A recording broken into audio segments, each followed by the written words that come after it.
Such a pleasure to be with you and talk about this extraordinary crisis that we're in the middle of, sometimes called the other environmental crisis, namely the biodiversity crisis, which has crept up on us. 1 million species of plants and animals are at imminent risk of extinction. We've already lost the last northern white rhino, for instance, seen here on his final morning with his devoted keeper, who came in for a final rub behind the ear. We've already lost the last Pintos Island Galapagos tortoise, Lonesome George, who died a few years ago at the age of 101.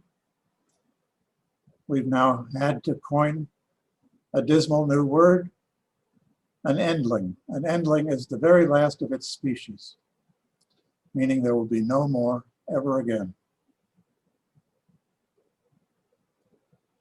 One of the reasons we got caught up in this kind of trap is that we thought that when we changed things, we had to replace entirely what was there before.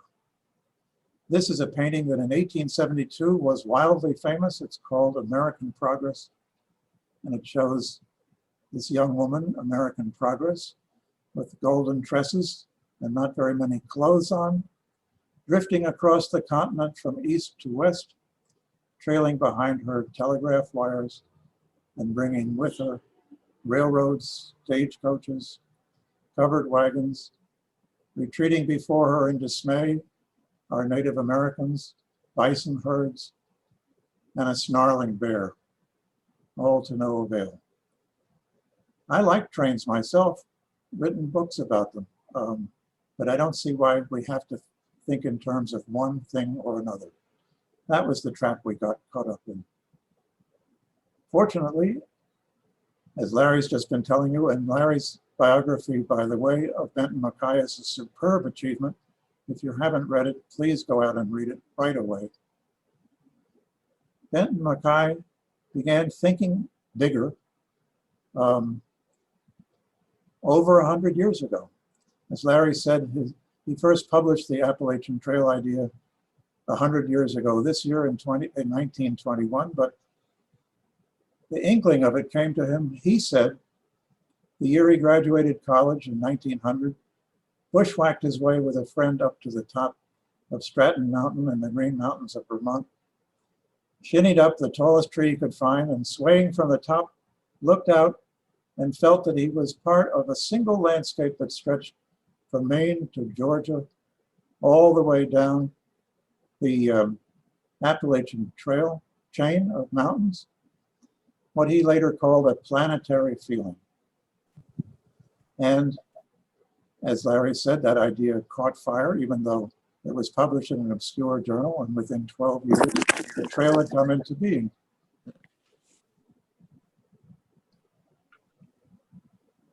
It's one of the 4 immense landscapes that this continent is graced with, and we're very lucky in North America because we've got these 2 mountain chains running north to south at either end of the continent. And that helps us keep in our heads a picture of the landscapes that have been created for us. So MacKaye's Appalachian realm, and he was always interested in the land beyond the peaks, the realm he called it, on the right-hand side of the screen is actually the smallest of the 4 landscapes. This is a wonderful map I commissioned for the end papers of my book. It's flanked by the Rockies in the west, where another visionary activist in the 1990s, a Canadian named Harvey Locke, had a similar experience, thinking that as he camped out and looked up at the skies in the Canadian Rockies, he was part of a single landscape that stretched north from Yellowstone National Park all the way up to the north end of the Yukon, 22,000 miles long or more. Yellowstone to Yukon, he called it. And thereafter, he set up a Yellowstone to Yukon, or a Y2Y initiative, which has brought together government people, activists, ranchers, people of all sorts to try and protect that extraordinary landscape. And So far, they've managed to put aside about 22% of it. Running across the top of the continent is perhaps the most extraordinary landscape of them all, the amazing Boreal Forest of Canada and Alaska. It's hard for a city kid like me to wrap his mind around it, even though I've been up there now. It's 3,700 miles long. It's 1,000 miles from top to bottom. And it's probably the most intact wild landscape and the largest anywhere left on the planet. At least 85% intact. And now the Canadians are stealing a march on us because they've turned to the First Nations, the Native Americans, the indigenous people who've been there for 10,000 years, and are asking them to help set up a whole new string of national parks called Indigenous Protected and Conserved Areas, IPCAs, in which the indigenous population will become the rangers on the ground, the mucklucks on the ground, as they say, and become the guardians of the landscape they've known and understood for 10,000 years or more. Then down at the bottom of the continent, at least of this part of it, along the Gulf Coast and stretching up almost to New England through Long Island, is the coastal plain biodiversity hotspot, the most recently identified of all the biodiversity hotspots around the world. Well, it's a good thing people started thinking big when they did, because traditional ways of preserving species, even a few decades ago, were turning out to be incomplete and inadequate. National parks set aside to be forever the repositories of our most marvelous species were already losing species, and if development was sealing their edges, the animals had no way of getting back inside once they'd left. So that's led to a whole new science called the science of 50%, which is based on a series of field studies showing that by and large, there are variations, but by and large, to thrive, any animal or plant needs to retain at least 50% of its original habitat. So far, in the 150 years after the Yellowstone National Park was set aside as the world's first national park, we've managed around the world to protect about 15% of the land. But that is only going to guarantee the continued existence in the long term of a quarter or less of all the plants and animals on the planet. Because we can now also do predictive math, thanks to work by the great conservationist and biologist at Harvard, E.O. Wilson. But as Wilson has shown, if we can bump that 15% up to 50%, we've got a good shot at saving 85 to 90% of all the biodiversity. Not everything, but close to everything. I think that's worth repeating. 50% can guarantee us almost all, the protection of almost all of the plants and animals with whom we share the planet. I'd like you to look for a moment into the fierce gaze of Vladimir Ivanovich Vernadsky, a Russian biologist who is prized in his own country, less well known in this country. And over there, a Moscow subway station is named for him. And the Russians have named a crater on the dark side of the moon after him. In the 1920s, Vernadsky wrote the first really thorough examination of the biosphere, that layer of life that all species are dependent on around the surface of the Earth. And it was Vernadsky who pointed out that the biosphere is ancient, as we now think at least 3.8 billion years old, enormous when seen from side to side, and as we used to think, inexhaustible, but it has this third dimension, or rather this lack of a third dimension, this thinness. Almost all life that we know of exists in a thin band, 12.5 miles thick between the bottom of the ocean and the top of Mount Everest. Stretched out horizontally, that would be a distance you could drive across on a decent road in about 20 minutes. All of life within this 20-minute long span. So that made it plain that in addition to its ancientness and its vastness, there was this precariousness, this thinness built into the biosphere, something we all have to take serious. So yes, we still find many wonders around the world we never knew existed. On the left is a spider that Indians identified just a few years ago. Aerovixia gryffindori, they deliberately named it after the sorting hat in Harry Potter books, thinking maybe people would begin to think of spiders as more congenial. On the right is a griffin, an African griffin that can fly so high, one of them once collided with a jet airplane. So within this context of an enormous but thin place, there seem to be 3 R's that we have to respect if we are to retain biodiversity. Retain those places that are still wild, restore the places that once were wilder, and reconnect those places that have been severed by human projects. Here's that boreal landscape, that extraordinary landscape up at the top of the continent. Thank goodness it's still there. And thank goodness the Native Americans are still there to help us protect it. As I say, that's leading the world. Only Australia is beginning to turn to its Aboriginal people to make them the guardians of some of their landscapes. So hats off to the Canadians for that. We're also beginning to rethink an idea that almost became famous 50 years ago. The National Park Service began to look around at so-called green line parks in the 1970s. Green line parks being places that are not necessarily wholly in public ownership, but only partially so. This is another American idea, as Yellowstone was. And its most famous example is the Adirondack Park up at the north of New York State. 6 million acres. That's New York you're hearing in the background as it comes back to life. 6 million acres, but only half of that is in public ownership. The rest of it's privately owned. It's just that everyone there agrees it's a special place, and that as it moves forward, it will change in ways that respects that specialness. Well, as I said, it was going to be the great initiative, great new environmental initiative of the second Jimmy Carter administration.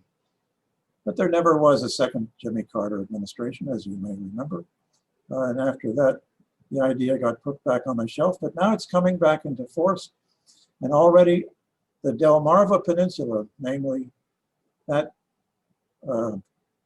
neck of land that sticks out into the Atlantic between the Chesapeake Bay and the Atlantic, that's shared by 3 states, Delaware, Maryland, and Virginia, which is why it has that cumbersome name of Delmarva, has decided to reconstitute itself as the Delmarva Oasis and has pledged to protect 50% of the land there, farmland and natural land, by 2030. Which brings us to another extraordinary place, Little Compton, Rhode Island, which has retained its specialness since the 1670s, as has the other Little Compton in England. Remarkable that 2 places could parallel that kind of special retention. So congratulations to all of you as you reach your 49th anniversary.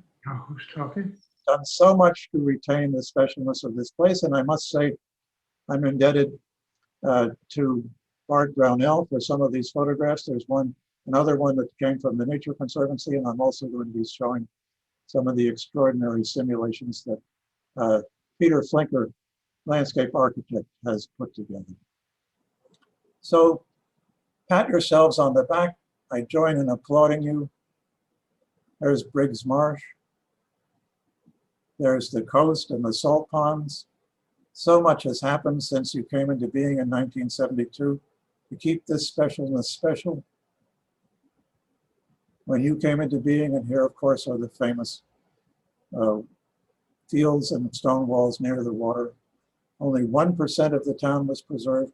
And thanks to your work and of course your partners, in the Agricultural Trust and the Nature Conservancy and the state, 28% of the land is protected. And that's getting close to a goal that President Biden has already set for the country of protecting 30% of the land by the year 2030, a goal that Prime Minister Trudeau of Canada has signed on to, as have something like 60 other countries in what they call the High Ambition Coalition. And it's a goal that the world is going to ratify in October, it's thought, when 196 nations meet in Kunming, China, to adopt this as a global goal. But it's only a first step towards a half-Earth goal of 50% protection by 2050. So now, what's your reward for having done this remarkable work over the last 49 years? Well, your reward is that you've reached round 2. Unlike a lot of towns that didn't make the grade and protect as well as you have, you are now being called on to do something even more extraordinary, which is to see that kind of protection forward in the face of vast new pressures. And the trouble is that unlike Brigadoon, you've lost your cloak of invisibility.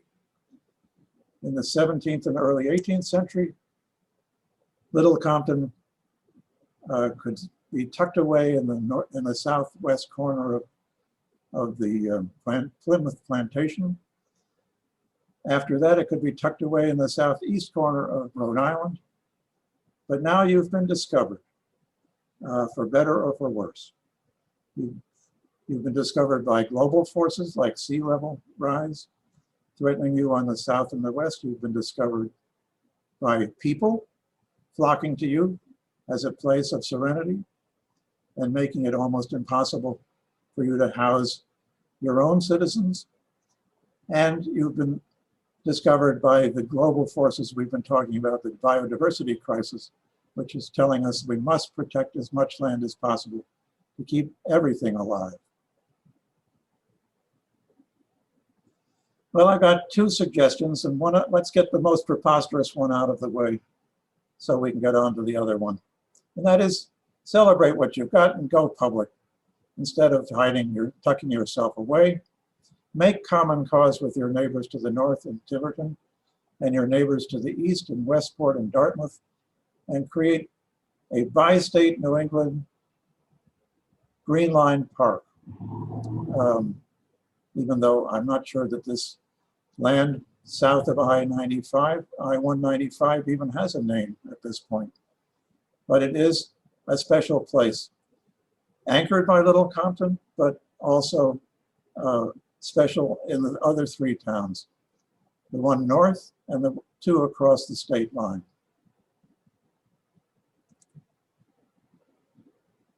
The other suggestion is that you grow in a way that doesn't look like growth. Here in one of Peter Flinker's remarkable simulations, we see a New England town. I think this one is based on another Rhode Island town, Exeter, the way it looks today. Here's what it's likely to look like in a couple of decades, based on the 2-acre zoning that it adopted long ago, as Little Compton adopted its own 2-acre zoning in 1968.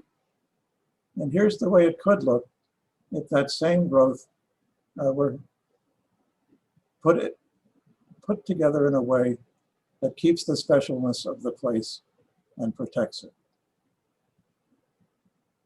Now, the first thing to do is to gather together. You've done some remarkable canvassing work of your great qualities, but put them all together in a single spot, a single map. That is to say, amalgamate the rivers and streams that are important, the core natural systems,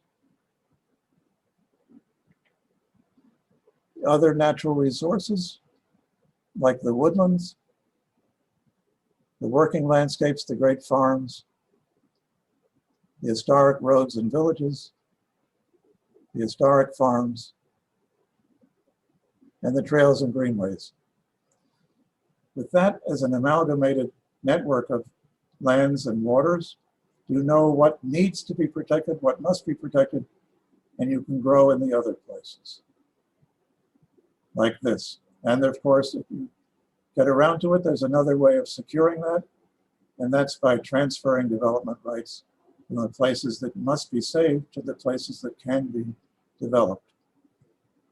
With sending areas that send development rights to the places that can grow and become receiving areas. This is a 21st century reinvention of invisibility. You can grow, but you can hide the growth in a way that protects all the specialness. But of course, you do it your own way. Isn't that the secret of the Rhode Island Red? It's something Little Compton invented, but it invented by putting together something that was already there, the Leghorn chicken, with a chicken supposedly brought back from Bangladesh by a New Bedford sailor and brought to Little Compton where it could be interbred with the Leghorns and produce something so special the world had never seen it before. That's the challenge for Little Compton in the next few decades of Sakonnet preservation and your wonderful partners. Among birders, there's a phrase, spark bird, means that thing, that species of bird that at some point in their life grabbed a hold of them and wouldn't let go. And for the rest of their life was transformed by always being in touch in some way with that one bird. But it doesn't have to be a bird. There are so many special things in Little Compton that we've just gone through. Your extraordinary farms, your extraordinary woods, your extraordinary salt ponds, your extraordinary beaches, your extraordinary villages. Anything can grab you and not let go, or it could be all of them. Or it could be, as happened to Benton Mackay on the top of that swaying tree, a vision of a larger place, a planetary feeling. Thanks so much for inviting me to speak to you and with you tonight. And I'm hopeful you'll go out and get a copy of Rescuing the Planet. Larry was very kind in what he had to say about it. I think it is one of my better books. I'm told that in Westport there's a wonderful independent bookshop called Partners, and in Middletown one called Island Books. And as a special late COVID social distancing special, if anyone wants me to sign the book at a distance, I will be happy to send them an inscribed bookplate. That's something I can do. So, thanks to everyone.